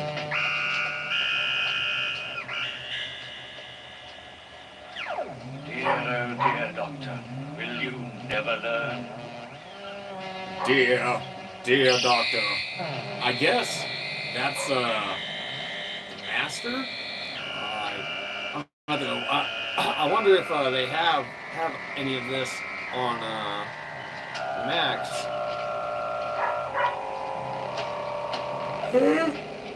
Now, Doctor, for your information, the capture of this naval base is the first step in the return of this planet to its rightful owners. Right, bring him in, will you? How do you hope to achieve that?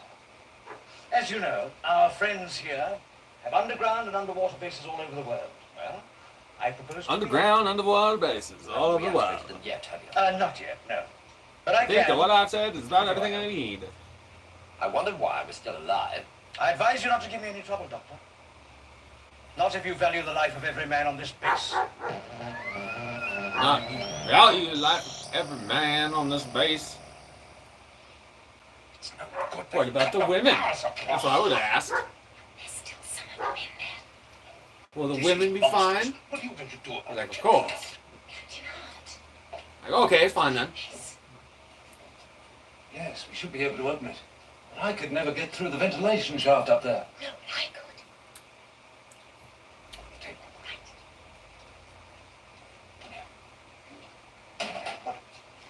What are you doing? I'm going to put this table underneath that ventilation hatch and try to open it. Supposing we'll get caught. They might take reprisals against the innocent. They might take reprisals against the innocent? Don't you think we ought to leave these things to the doctor? He said we ought to cooperate. Toolkit, underneath it. Look, he's not going to try and trick them, is he? That's it. This could have the most dreadful consequences. He made them a promise, you know. Yes, in order to save our lives. Do you mind?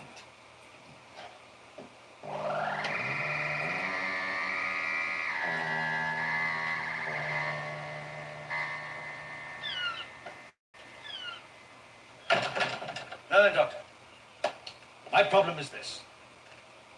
During millions of years of hibernation, the reactivation machinery has deteriorated. I now find it necessary to build a trigger mechanism for it. How do you hope to do that? Well, by constructing a sonar device analogous to the laser. With this, I can not only pinpoint and revive the base by the sea fort, but every other base in the world. You've convinced your reptilian friends that this will work? You know it'll work. With your cooperation. All the equipment we need is here. Yes, I suppose it's possible. I've drawn up some preliminary plans here.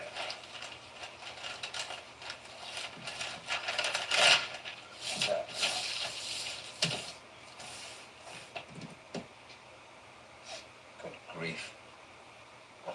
think you're doing? No, just no. Well, this circuit here is completely misplaced. Also, you'll need far more power through to your main dipo. Give me a pencil, will you? Huh? Sure. Do you think you can correct this fault? Yes, I think so, given time. Now then, let's see. Are you really going to let a mere child risk her life? I could never get through that ventilation shaft. Would you like to try? Come on, John. Now, once you're through the shaft, there's a hatch that comes out onto the roof of this building. Ready? Let's see.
God damn. I forgot to That's off the fucking website. that's Just what do you music. think?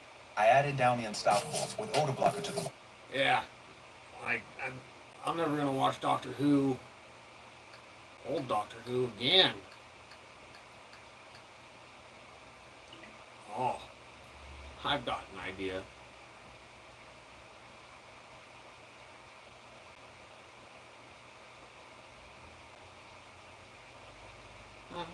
Eh.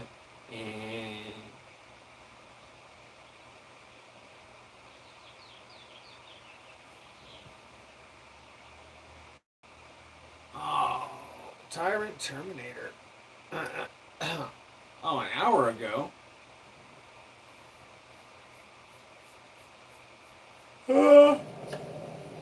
Come with me if you want to live. Come with me It's okay, if you Mom. want Cheer to up. live. It's okay.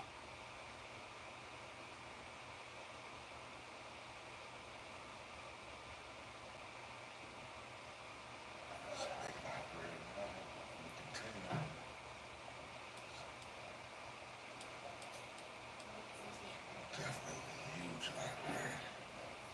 I don't know if they have enough stairs or not. Let's see. I'm sorry? This is a private office bachelor, please. Yeah, I'm not gonna go in. Door was open, but Says staff only. It should be pretty definitely evident you can't go in there if you're not staff. to create their own privacy. That's okay.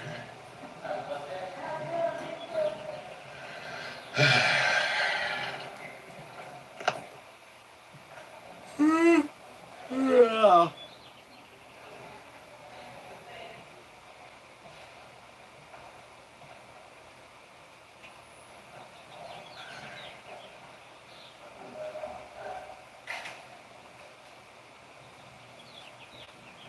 Alright.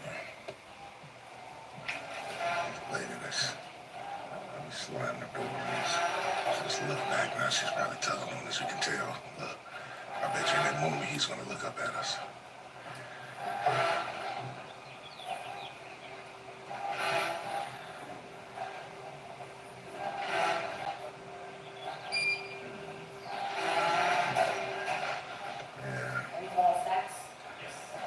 It's all good, though. Y'all stay tuned.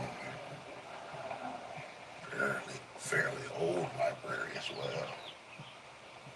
It's big, though. Definitely so. Yeah, no lady slammed her door on us like that. And she didn't understand about you creating privacy, but she didn't have to slam the door like that, man. It's all good, man. Make sure y'all stay tuned. We got a public library. I'm sure there's a public library. Some type of meeting back here. at the administrative meeting. It said staff only, so I would guess that everyone that's in this meeting right now probably works here. I would guess. Like it took her a second. I'm sorry. Why not? She saw them and then she snapped her head right back. God damn it. Yeah, just ignore me. That's why people watching it's fun. Just ignore me, man. See, as long as everyone acts like me, I'm still all right. Yeah, there you go. That's what these people think. Oh, wow. She says she's just going to stand here. All they have to do is just ignore us. Yeah, it's not very hard. Focus is off a little bit back there. Oh, she's standing. Oh. Yeah, man. Oh, my living God, man. You guys make sure you stay tuned, man. Sounds like I hear somebody around here saying something about us videotaping, man. Loud, too. Let's see. Oh, yeah, this lady right here.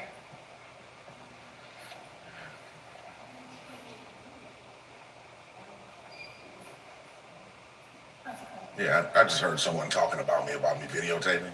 Yeah, what's the problem?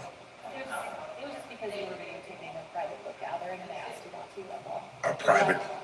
Yes, you're allowed to film in here. Right. But they were conducting a book club, and so that was just a private meeting for them.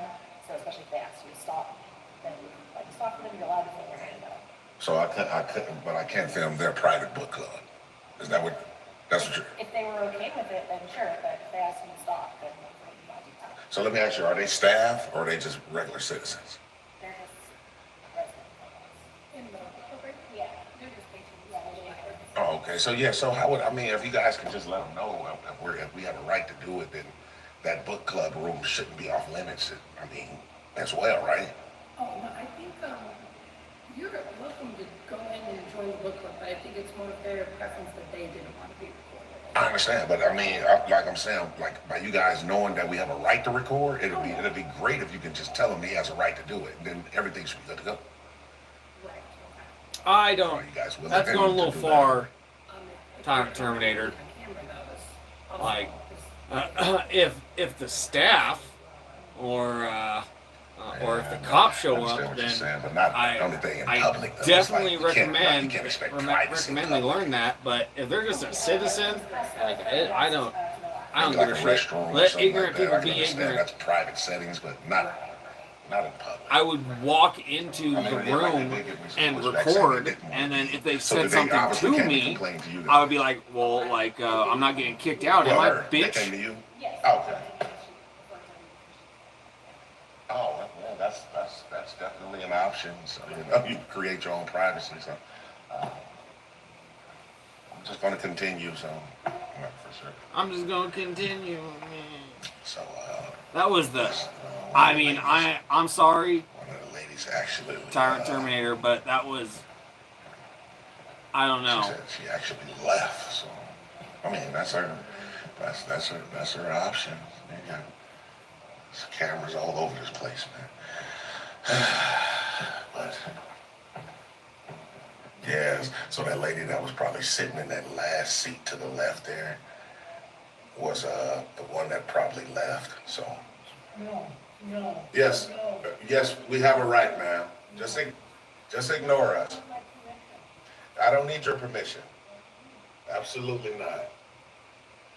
See, I think that's a man.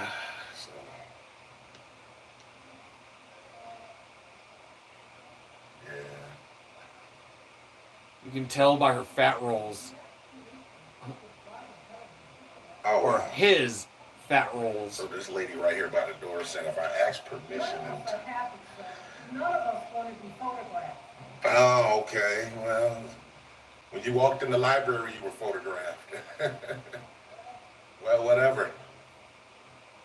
That's the problem. People should just mind their business. I understand where you're coming from, Karen. You're welcome. You're welcome. Anytime. Anytime? Oh, wow. Anywhere? Could make some of this stuff up, man.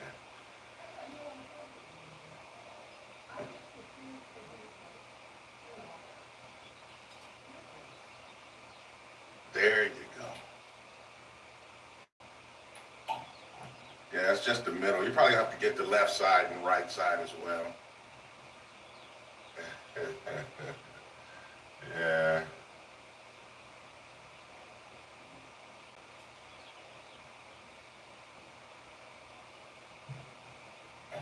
Yeah, it's crazy, man. Oh, man. At least you got me too.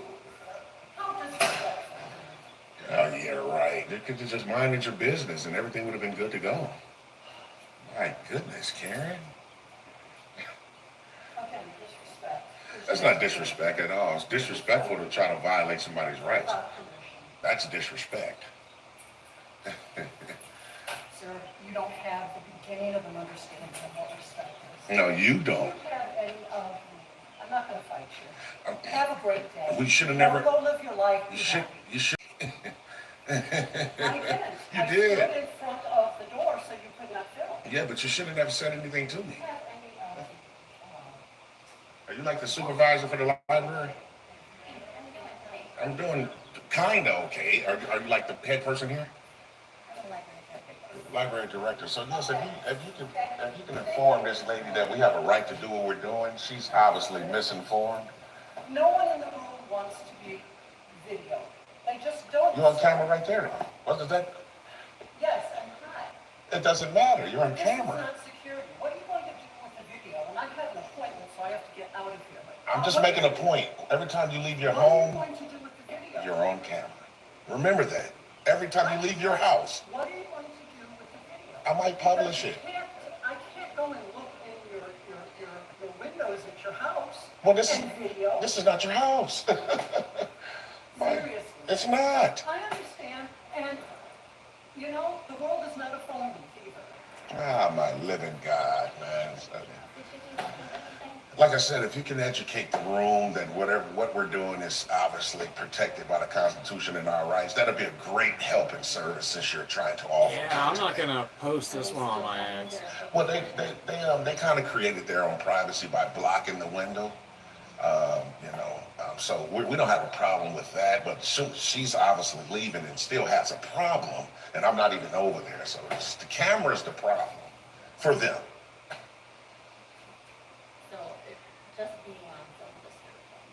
That's what it seems to be.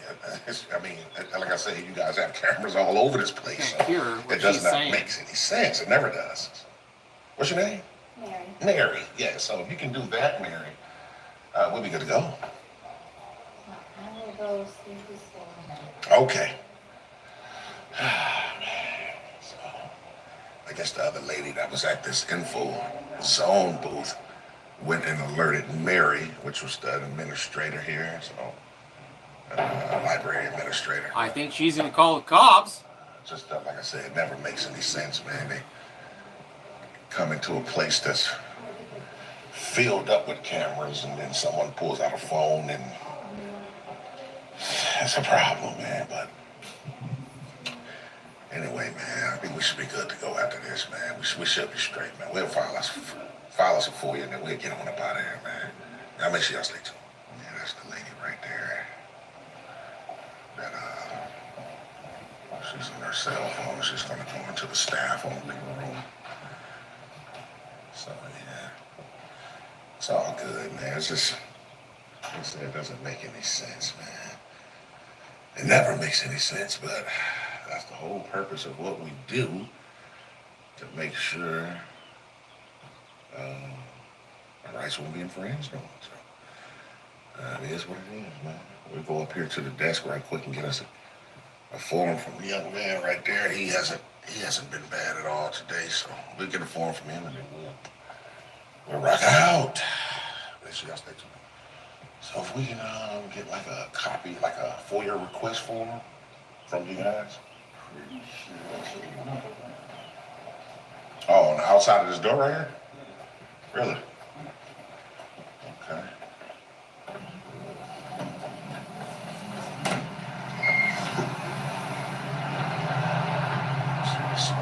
Okay, right here. Huh? Oh, that's more convenient. All right, cool. So I'll just fill this out and I'll give it back to you for like a stamp receipt copy. We should be good to go today. All right, for sure.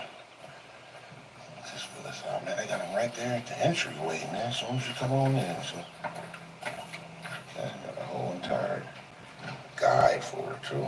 Okay, cool. We should all stay tuned, man. Hold on, TTA fan. Now, if I was a betting man, which I'm not, but if I were one, I could have sworn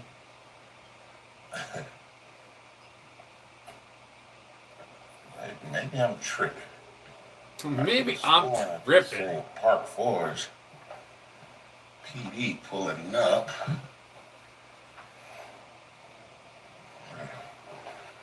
Thought I did, at least. Sometimes you see people in those cars that kind of look like cop cars. Sometimes when you're looking for something, you always see it. Sworn. Yep. I knew it. I knew it. More of the same, GTA family. More of the same. Y'all stay tuned. Man, it's more of the same every time you look around, man.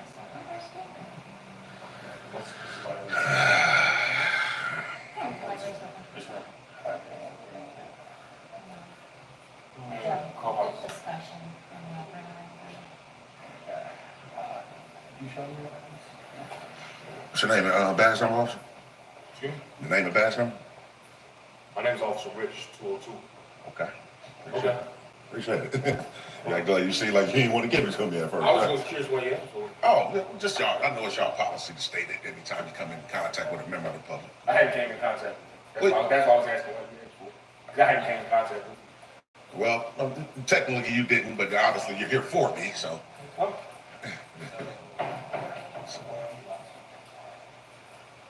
Officer, your name and badge number, sir? Officer Sitkauskas. So what did they actually say on 911? So somebody called about you recording a private event. They called it a private event because it's in a room, but this is a public library. Nothing's private here, you know. It is a public library. But he left, so we're all good. She left. Obviously, the one. Yeah, I think it was her that I would probably say it was her. It could have been the other lady that works here that called you guys too. So it's just a waste of Park Forest resources, man. Bring you guys out here. It's all good, for sure. If I could just get the CAD number from one of you guys, we'll be good to go. Sure, absolutely.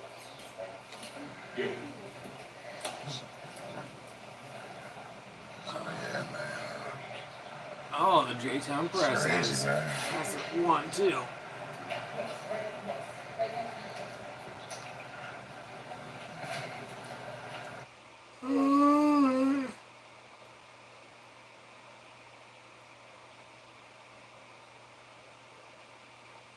Oh, we're talking with the main manager again. Yeah, higher dates and salaries. Oh, you were able to fulfill it right away. That's great. Okay, cool. That never has happened. Anyway, yeah, so, prior to the police coming, me and you had a quick dialogue, and I noticed that you did go to the back, so were you able to at least educate everyone there that we had it right? Yes. Okay, so it shouldn't be a problem.